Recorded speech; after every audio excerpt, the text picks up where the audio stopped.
These banana cookies, they're soft, they're delicious, they're warm with the banana and then the maple syrup, and they have a great crunch with walnuts. Let me show you how to make them. So when you're looking at bananas for ripeness, this is ideally what you want, where it's still whole, but it's soft. It doesn't have any of that firmness. We're going to start by mashing the banana. So I like to just use a mixer because it's a little bit quicker, but you can always use a fork.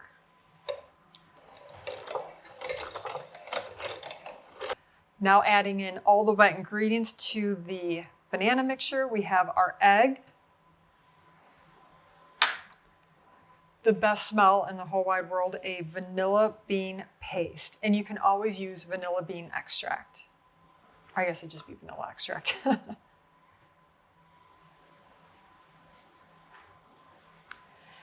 We're adding in our butter that has been softened.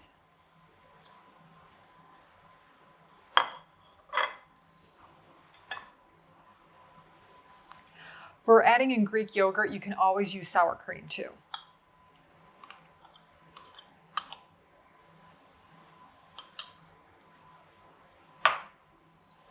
And then the only dry ingredient we're going to add to this is our sugar, because we really want to get that sugar mixed up and broken down a little bit into the wet ingredients. And let's mix.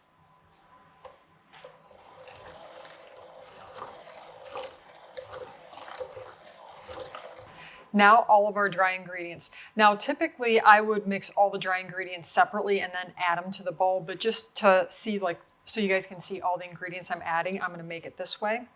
But by mixing it into a bowl separately, and it really just helps make sure, like, your baking soda, if that wants to come out, she doesn't want to come out.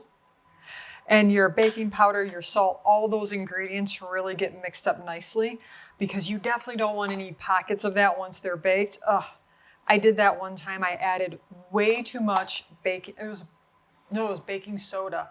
I was making sugar cookies for Christmas one year, and I was using my mom's recipe card that she wrote up, and it was of her friend's cookies, and they were my favorite sugar cookies in the whole wide world.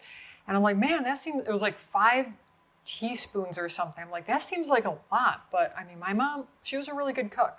So I make up the recipe. Oh, they tasted awful. Like, that taste is just something that, yeah, you can't go back from. So anyways, if you mix it well, then you don't have that problem. And I should note, with cookies, mix until just incorporated. And lastly, optional are chopped walnuts. You can also use your favorite type of nuts in it. I love doing walnuts. It just pairs perfect with bananas and it gives it a great crunch. So then we want to take a spatula and really clean the inside of that bowl. You can see that there's some dry pockets there. And we really want to make sure that all of that's mixed in well. And the key with any kind of cookie is not over mixing. So you want to really mix that sugar and the, normally you're going to do sugar and butter together depending on the cookie. Mix that until normally it's light and fluffy. Then when you add in your dry ingredients, you're mixing it until it's just incorporated, because then you can get a really different texture, a different cell texture than you normally want with cookies. So we're going to grab our baking sheet and put these on and pop them in the oven. Okay, now the key to really good cookies are your baking sheets. A baking sheet will completely change the texture of your cookie from the bottom to the top and everything in between. So whenever you're making cookies, you'll want to have your baking rack in the oven in the center. And then I always prefer to do convection mode, but then your baking sheets, I personally love Nordic ware, definitely use your favorite, but using an aluminum baking sheet is going to give you that perfect cookie that you're looking for every single time. Doing other ones like ceramic coated, not aluminum, what am I trying to say? Steel. There's so many different options. There's also different, like actual cast iron with ceramic on the outside. There's so many different options. This is going to give you the perfect cookie every time. And they're super inexpensive. So, you know, that's always a good thing. And they're nothing special. I just get them right off Amazon. And then you can line it with parchment paper, or you could do a nonstick spray. I prefer parchment paper. And then for the cookies, I like to use an ice cream scoop like this. This is about a 2 tablespoon, if I can speak, 2 tablespoon scoop. It's going to assure that your cookies are all baking at the same temperature. And then space them about 2 inches apart to make sure that they don't touch each other, and then they end up getting those perfect edges every time. Our oven is preheated. We're going to go ahead and pop these in the oven until you see it slightly golden brown on the outside, and we're going to let them cool and top it with that delicious glaze.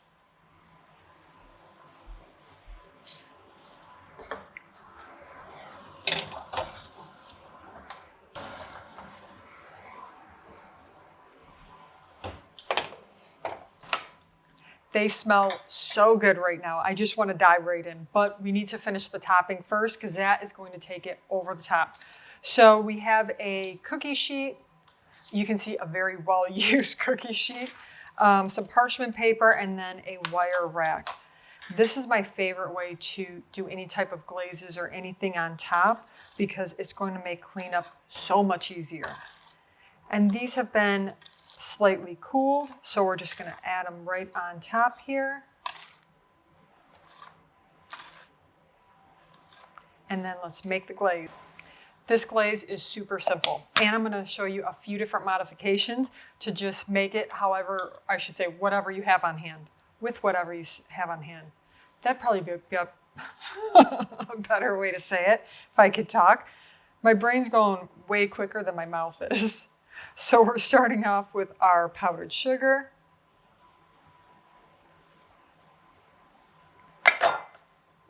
And I love using maple syrup for this. It's just going to give it a really nice depth of flavor. A nice depth of flavor. Let's just keep that not talking going. And we're going to add a couple tablespoons. Now here's the variation that you could do if you did not have maple syrup. You could do a little bit of vanilla extract and then add in some milk. Need a little bit more here. You could do just milk if you wanted. Or if you wanted to add some kind of flavoring on top, you could. So if you wanted to add, let's say, a banana flavoring, you could always add in like a banana extract into this. Or if you want to really top it off, and if you're a chocolate lover, you could always melt some semi-sweet chocolate chips and then drizzle that on top. This is hands down my favorite combination, so we're going to do this, but if Joe, who's holding the camera right now, were to pick, he would definitely have me do some chocolate on top. And we're looking for this kind of consistency. So now we're just going to drizzle this on top. Something else that you could do with these cookies, if you wanted to just get a little bit creative there, you can always make them in a donut pan. That's a really fun thing to do, especially if you have kids. It's just a fun little meal prep thing for a cute treat. Now, if you wanted to, you can leave the cookies just alone, just as is, or if you want just a little bit more of a crunch on there, you can always top with just a few more walnuts. And you'll want to do it before the frosting or that glaze, whatever you want to call it, is too firm. I'm only going to do this on a couple of these here. Look at that. You guys, they smell so amazing.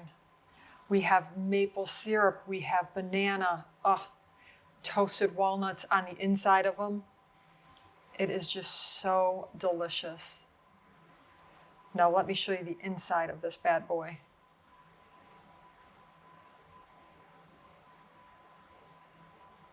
You can see it's fluffy, it's just so delicious.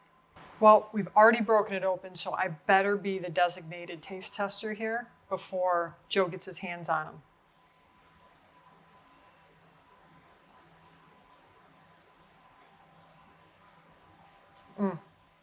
It is so good. They're fluffy, they have a great crunch from the nuts in them. You can really taste that banana. It's infused through and through.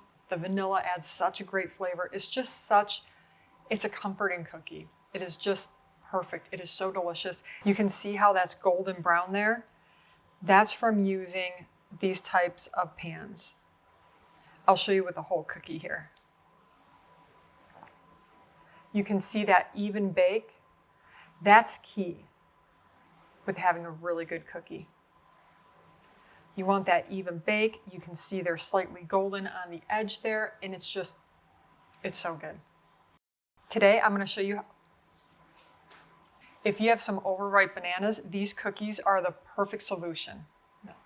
If you have some overripe bananas, I thought I said it backwards. If you have overripe bananas, overripe is now screwing me up. If you have overripe bananas, this pound cake looks like dog shit.